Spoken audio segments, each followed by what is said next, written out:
वो शाम आर्यन के दिल में हमेशा के लिए बस गई थी। दिल्ली यूनिवर्सिटी की लाइब्रेरी की वो धूल भरी अलमारियां, किताबों की गंध और बारिश से भीगी हुई खिड़कियां, सब कुछ याद था उसे। पर सबसे ज्यादा याद थी वो लड़की जिसने उसकी जिंदगी बदल दी। यहाँ कोई जगह है? आर्यन ने ऊपर देखा। सामने खड़ी लड़की के हाथ में पाउलो कोएल्हो की किताब थी और आंखों में एक अजीब सी चमक। उसके गीले बाल कंधों पर चिपक रहे थे। बाहर तेज बारिश हो रही थी। हाँ बिल्कुल, आर्यन ने जल्दी से अपने बैग को सरकाते हुए कहा। लड़की ने मुस्कुराकर धन्यवाद दिया और सामने वाली सीट पर बैठ गई। उसकी मुस्कान में कुछ ऐसा था जो आर्यन को बेचैन कर रहा था। पूरे 1 घंटे तक वो चुपचाप अपनी किताब में खोई रही। आर्यन बार बार उसकी तरफ देखता, फिर शर्मिंदा होकर नीचे झुक जाता। अचानक उसकी नज़र लड़की के हाथ में पकड़े पेन पर पड़ी। पेन से निकलती स्याही उसकी उंगलियों पर लगी हुई थी। तुम्हारी उंगलियां? आर्यन ने बिना सोचे कह दिया। लड़की ने हैरानी से देखा, फिर हंसते हुए अपनी उंगलियां दिखाईं।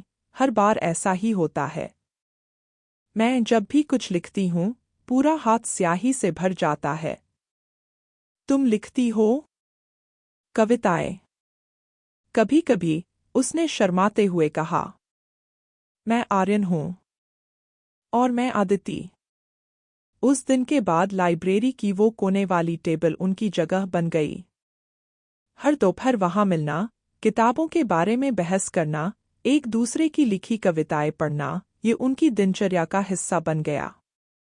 एक दिन आदिति ने आर्यन से पूछा, तुम्हारे सपने क्या हैं? आर्यन ने गहरी सांस लेकर कहा, मैं संगीतकार बनना चाहता हूँ। दुनिया को अपने गीतों से छूना चाहता हूँ। और तुम्हारे गीतों का विषय क्या होगा? आदिति ने चुटकी लेते हुए पूछा। आर्यन ने सीधे उसकी आंखों में देखकर कहा, प्यार। सिर्फ और सिर्फ प्यार। आदिति की सांसें तेज हो गईं।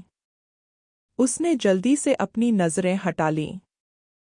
मानसून का मौसम खत्म होते होते आर्यन और आदिति एक दूसरे के बिना अधूरे लगने लगे। पर किसी ने भी अपनी भावनाओं को शब्द नहीं दिए। डर था कि कहीं ये खूबसूरत दोस्ती खत्म न हो जाए।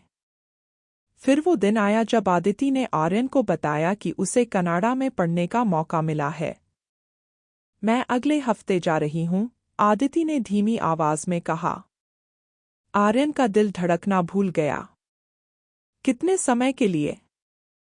शायद हमेशा के लिए। उस रात आर्यन ने अपने कमरे में बैठकर एक लंबी चिट्ठी लिखी। हर शब्द में उसकी भावनाएं उड़ेल दीं।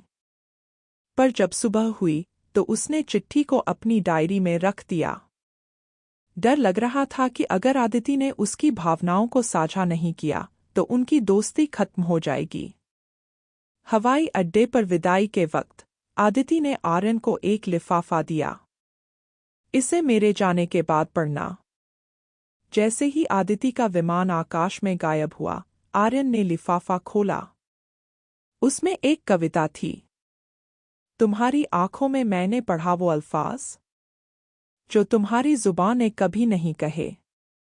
हम दोनों ही डरते हैं इकरार करने से, क्योंकि प्यार में हार का डर सबसे बड़ा होता है। आर्यन की आंखों से आंसू छलक पड़े। उसने फोन निकालकर आदिति को कॉल करने की कोशिश की, पर उसका नंबर नहीं लग रहा था। 5 साल बीत गए। आर्यन अब एक मशहूर संगीतकार बन चुका था। उसके गाने चार्ट बस्टर होते थे, पर उसका दिल हमेशा खाली खाली सा लगता। एक दिन एक संगीत प्रतियोगिता के जज के तौर पर बैठे हुए उसने एक आवाज सुनी जो उसके दिल को झकझोर गई। मंच पर आदिति खड़ी थी। उसकी आवाज में वही मिठास थी, पर आंखों में एक नई परिपक्वता। जब प्रदर्शन खत्म हुआ तो आर्यन ने उसे रोक लिया। तुम वापस आ गई? आदिति की आंखें नम हो गईं। हाँ, पर अब मैं अकेली नहीं हूँ। उसने अपने पीछे खड़े एक छोटे से लड़के की तरफ इशारा किया।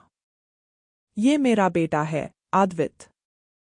आर्यन का दिल टूट सा गया, पर उसने मुस्कुराने की कोशिश की। तुम शादीशुदा हो?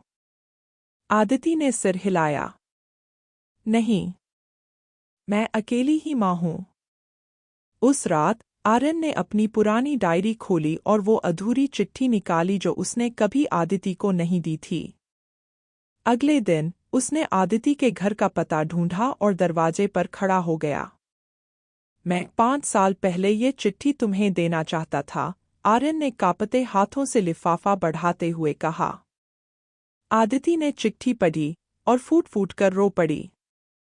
मैं तुमसे प्यार करता था, करता हूँ और करता रहूंगा, आर्यन ने कहा। अगर तुम मुझे एक मौका दो तो मैं तुम्हारे और आद्वित के लिए पूरी दुनिया बन सकता हूँ। आदिति ने आंसू पोंछते हुए कहा, पर मैं तो हमेशा से तुम्हारी थी, बस तुम्हें बताने का साहस नहीं था। और फिर वो दोनों गले मिलकर रो पड़े। आद्वित ने हैरानी से देखा, फिर मुस्कुराकर बोला, मम्मी, क्या यही वो अंकल हैं जिनके बारे में तुम रोज कविताएं लिखती हो? उस दिन से आर्यन, आदिति और आद्वित एक नई जिंदगी की शुरुआत करने लगे। कभी कभी प्यार को पूरा होने में वक्त लगता है, पर अगर वो सच्चा हो तो एक न एक दिन जरूर पूरा होता है।